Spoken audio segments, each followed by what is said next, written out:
igsoon ni katet ni Dindoribas. Sa tanan igsoon, magpuhag na po dai mig putyukan ron. Naami diri sa sapa sa gimitan. Magpuhag big bayang si Dindoribas ang musaka karon igsoon. Si Dindoribas oh. Ito kay. Yan. Yan ang musaka ron. Okay? Oh. Oh, yan ang sakao na igsoon oh. Idtong putyukan ngitos tumoy. Nandun ang pukyutan sa tumoy ng bayang. Ito si ibabaw na bayang, no? Mamaya pakita namin sa inyo. Salamat. Posisyon. Yan na kay.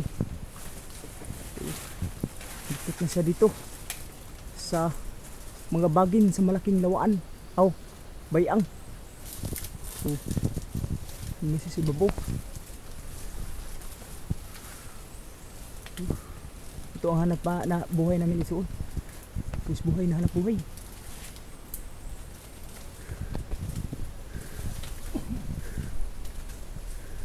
Nagsimula nang nag-repair ang mga bubuyog isuon. Tinaboy na ni Dindoribas. Giabog na niya. Nandun na siya si babaw. Nandun na siya sa pakyutan isuon. Hala. Yan siya. Mataas yan isuon. Tula dyan. Ito sa baba. Yan. Yun ang nasa baba. Tapos yung pakyutan doon sa pinakapataas ng bayang, doon sa pinakatumoy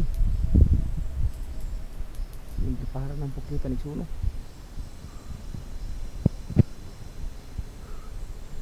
Lagoy na niya.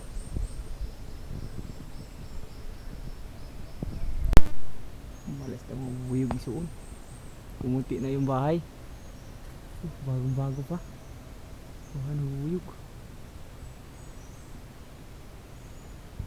Mga isang buwan pa siguro to simula ng tong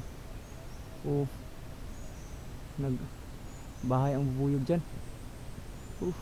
Nababa na ang udlan udlan.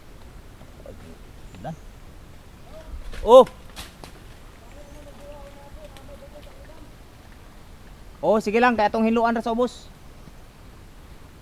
Sa si Dudong wala na may kabidyo si babaw igsoon kay grabe ka sagbot kayong bayang diyan nami sa kilid sa paro no sapa dire sa gimitan mara kog igsoon sakop gyud po ni sa lingig among gipuhagan ron dire sa gimitan sapa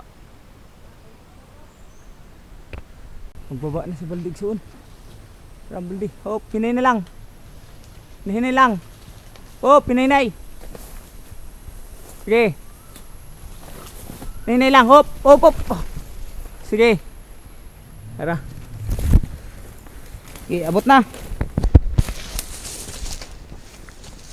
Sige, buhi. Kuha na ito hindi kay daghan. Bulit ra ba? Baga lagan di process kay na. Muna kuha na mo karon sa bayang isuon ni katet ni Dindoribas. No? Okay, isuon. Salamat sa inyong pagtanaw, pag-like, pag-share, pag-follow. Hangtod sa sunod ngayon, ang Ginoo panalangin sa ating tanan.